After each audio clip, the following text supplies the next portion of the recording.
तो इसको थोड़ा सा और गहराई से समझते हैं कि ये पैसा आता कहां से है और भारत सरकार जब कर्ज लेता है तो कहां से पैसा बनता है। तो मान लो भारत सरकार को 1000 रुपए की आवश्यकता पड़ गई, तो क्या करता है कि रिजर्व बैंक को वो 1000 रुपए का एक बॉन्ड लिखता है। बॉन्ड मतलब वायदा कि 8% या 8.5% ब्याज के साथ हम आपको वापस लुटा देंगे। इसके बदले में भारतीय रिजर्व बैंक भारत सरकार के खाते में 1000 रुपया का, खाते में नहीं, एक नोट उसको जारी कर देता है। एक नोट जारी करके भारत सरकार को पकड़ा देता है। अब भारत सरकार क्या करता है, बताओ क्या करती है भारत सरकार?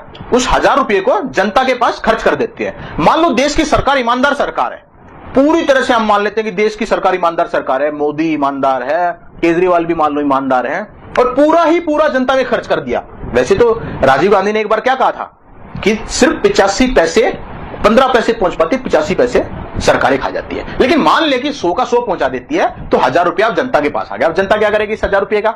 इस 1000 रुपये को जनता व्यावसायिक बैंकों में जमा करा देगी, और व्यावसायिक बैंक क्या करेंगे, जैसे उनके पास जमा हुआ वो जनता के खाते में 1000 रुपया लिख देंगे।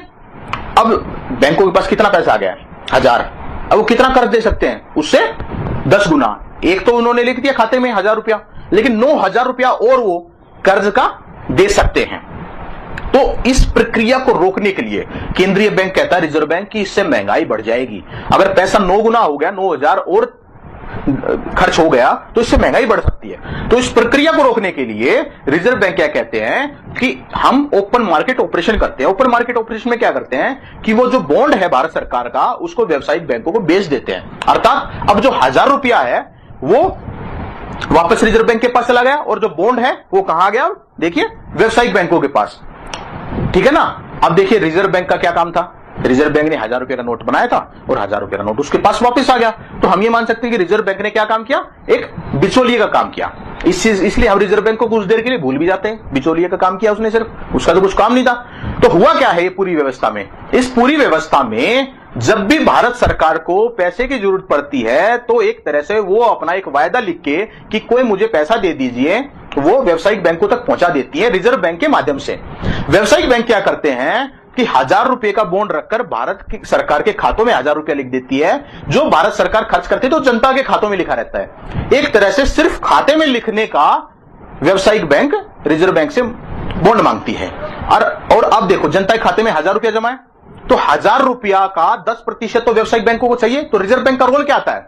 अब रिजर्व बैंक का केंद्रीय, जो भारतीय रिजर्व बैंक है, केंद्रीय बैंक जिसको बोलते हैं, उसका रोल है कि उसका 10% जितना जनता के खातों में लिखा है, जितना भी उनके बैंक खातों में लिखते हैं ना दूसरों के, उसका 10% व्यावसायिक बैंकों को अपना रखना पड़ता है रिजर्व के लिए। इसलिए सिर्फ पूरी व्यवस्था इस तरह से है कि जब भी किसी को कर्ज की आवश्यकता पड़े तो वो व्यावसायिक बैंकों से लेते हैं, और व्यावसायिक बैंक रिजर्व बैंक से सिर्फ एक रिजर्व का पैसा उधार ले लेते हैं। तो इस चीज को अगले चार्ट से देखिए कैसे समझाया गया है। फेडरल रिजर्व बोर्ड के अध्यक्ष मैरिन एक्लिस 1935 में कहते हैं सरकारी बॉन्ड की खरीद में बैंकिंग प्रणाली बिल्कुल नया पैसा बनाती है।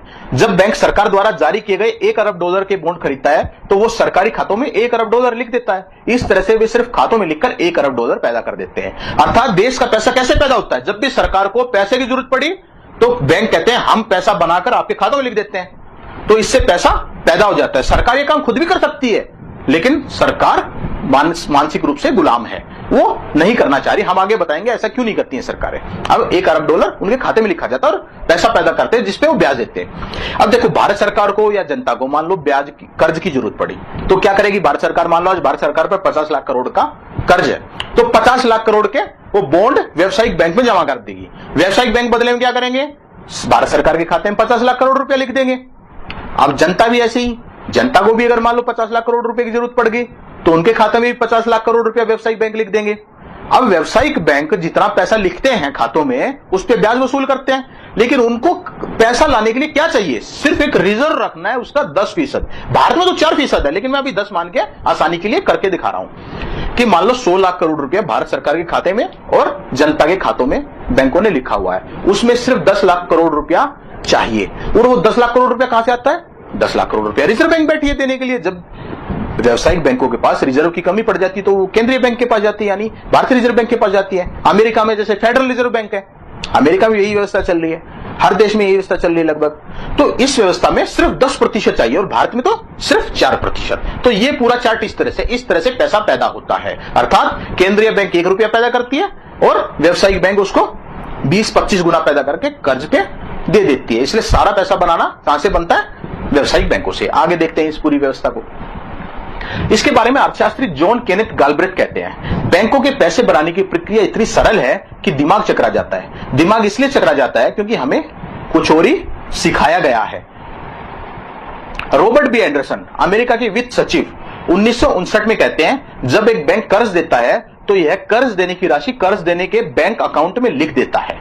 यह पैसे बैंक किसी और के जमा किए गए पैसों से नहीं लेकर देता। यह पैसा उधार लेने वालों के लिए बैंकों ने नया बनाकर दिया है। अर्थात जब भी कोई कर्ज लेने जाता है तो बैंक आपके खातों में सिर्फ एक पैसा लिख देती है, और वो पैसा बैंक अपने खाते से नहीं देती है, बैंक किसी के जमा किए गए पैसे से नहीं देती है, नया लिख देती है। और यह पैसा उधार लेने वालों के लिए बैंकों ने क्या किया? नया बनाकर दिया है, जिस पर हम ब्याज भरते रहते हैं। सिर्फ वो हमारे खातों में लिख देती है, हम ब्याज भरते रहते हैं पागल होके।